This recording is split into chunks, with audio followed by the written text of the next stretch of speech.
So we now know how to get all 3 of the currently available catalysts for the new Lightsaber Praxic Blade exotic from Destiny 2 Renegades and the new exotic mission Fire and Ice. I did a video earlier today going over how to get the very first catalyst, Echoing Blade. I will have that linked down in the pinned comment below. And if anything changes, if we learn any new information, I will also update that pinned comment.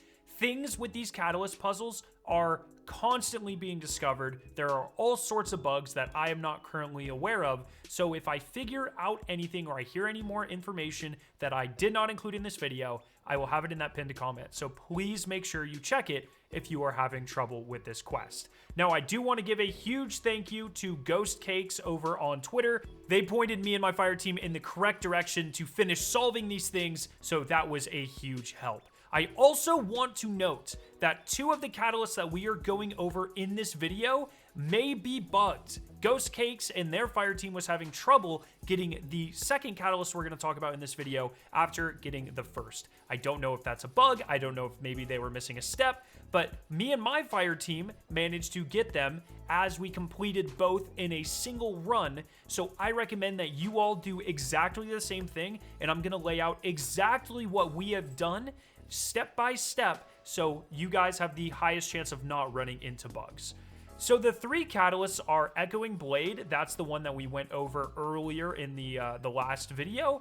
But in this video, we're going to be going over 2 other catalysts. Upper Hand, which increases the damage of the thrown sword and reflected shots while on higher ground than the target. That's a really fun reference to, obviously, the 3rd Star Wars film. And then Hyperblade, which is essentially the lightsaber's version of Eager Edge. Reflecting shots causes you to become amplified and grants the sword increased lunge distance for a single swing.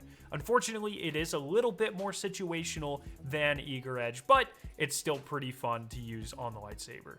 The 4th and final catalyst, Energy Conduit, will not be available until the dungeon. So let's go ahead and hop into a run of Fire and Ice. The first thing you want to do is kill 2 secret hidden knights in the very opening of this mission. One is to the very far right. You will see me kill it. And whenever you do kill it, you will get some sort of note in the chat saying like the realm shakes. The second knight is right to the left of the actual door you are supposed to enter for this exotic mission. When you go in there, you will find another named Yellow Knight. You kill it, and you'll get a fancier text message in the chat. Now you're going to progress through the mission until you go into the Ascendant Realm for the first time. Now here, there are 4 Resonance Diamonds that spawn. I'm pretty sure all these do is start a little time trial that gives you additional ingots at the end of a run. But just to be safe, we activated it, and I recommend you activate it as well. I now recommend you just brute force your way through this part of the mission as quickly as possible. You do not need to worry about anything in the jump puzzle. Just make it to the first mechanic encounter where there's the 2 big black and 2 big white blights around. Now what you need to do is purposely fail every one of these blights. In a normal run of this encounter, you would want to kind of balance. So you add 1 or 2 balls to one of the white blights, and then you throw 1 or 2 orbs in the other one, and you kind of go back and forth. However, for this puzzle, you need to intentionally fail all 4 of these blights. So spawn 4 white orbs and put them all into a single big white blight.